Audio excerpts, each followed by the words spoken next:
प्रश्न है, मुक्ति व मोक्ष में क्या अंतर है? मुक्ति प्राप्ति के बाद जीव कहाँ जाता है, मोक्ष प्राप्ति के बाद कहाँ जाता है, भक्ति प्राप्त जीव मरने के बाद कहाँ जाता है? तो इसका उत्तर है, आपने जो प्रश्न किया कि मुक्ति व मोक्ष में क्या अंतर है, तो मुक्ति मोक्ष में कोई अंतर नहीं, पर्याय है, समानार्थी शब्द है। मुक्ति का मतलब छूटना, मोक्ष का मतलब भी छूटना होता है। किससे छूटना? माया से छूटना, जन्म मरण से छूटना, दुखों से छूटना। तो छूटने को मुक्ति कहते हैं, मोक्ष कहते हैं। मुक्ति मोक्ष में कोई अंतर नहीं, एक ही स्थिति के दो नाम है। उसी को मोक्ष कहते हैं, उसी को मुक्ति कहते हैं, उसी को निर्माण कहते हैं। तो आपका प्रश्न था मुक्ति और मोक्ष में क्या अंतर है, तो इसका उत्तर है मुक्ति और मोक्ष में कोई अंतर नहीं। मुक्ति का अर्थ भी छुटकारा होता है, मोक्ष का अर्थ भी छुटकारा होता है। आगे मुक्ति प्राप्ति के बाद जीव कहां जाता है और मोक्ष प्राप्ति के बाद कहां जाता है? जब ये दोनों एक ही हैं तो दोनों एक ही जगह जाएंगे, तो सुनो कहां जाएंगे। घड़े के अंदर आकाश है और घड़े के बाहर भी आकाश है। ध्यान से सुनना, आपके प्रश्न का उत्तर उदाहरण के द्वारा समझा रहा हूं। घड़ा है, घट, उसके अंदर भी खाली जगह है, खाली जगह का मतलब आकाश, और बाहर भी आकाश है।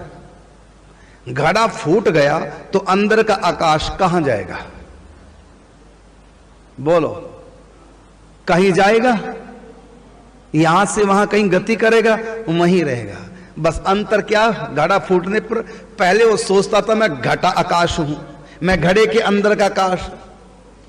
अब वो सोचने लगा मैं तो पूरा महाआकाश मैं ही हूं। बस पहले उसको अनुभूति होती थी कि मैं जीव आत्मा हूं, और जो ही उसको मुक्ति मिली उसके मन में, अर्थात उसको ये अनुभूति होने लगी ज्ञान स्वरूप की केवल मैं ही हूं, अहम ब्रह्मस्मि तत्त्वमसि प्रज्ञानम ब्रह्म, अयमात्मा ब्रह्म।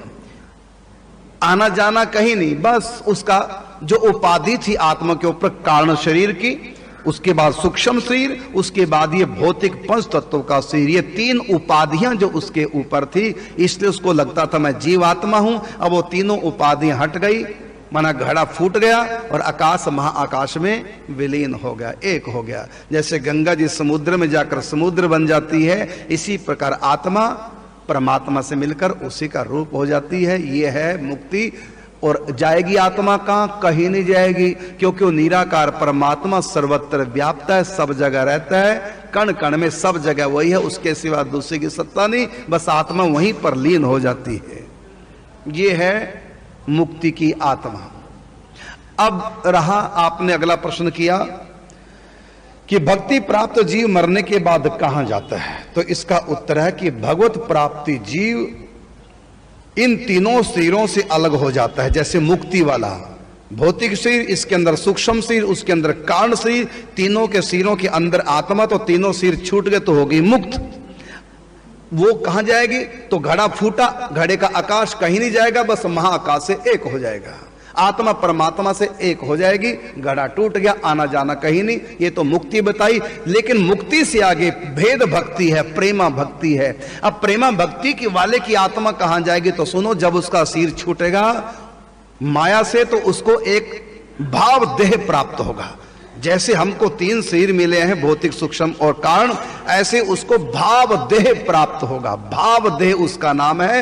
वो सखा का भाव हो चाहे सखी का हो, यशोदा का भाव हो चाहे नंद बाबा का, दास का भाव, कोई भी एक भाव देह उसको प्राप्त होगा। उस देह में प्रवेश करेगी आत्मा, और जो ही भाव में प्रवेश करेगी उसको लगेगा मैं ही सखा हूं, या अगर सखी भाव में प्रवेश कर गया मैं सखी हूं। बस सखा सखी बन करके गोलोक धाम वृंदावन, ये अगर राम भक्त है तो साकेत धाम में, तो उसकी पहुंच, उसकी गति होगी।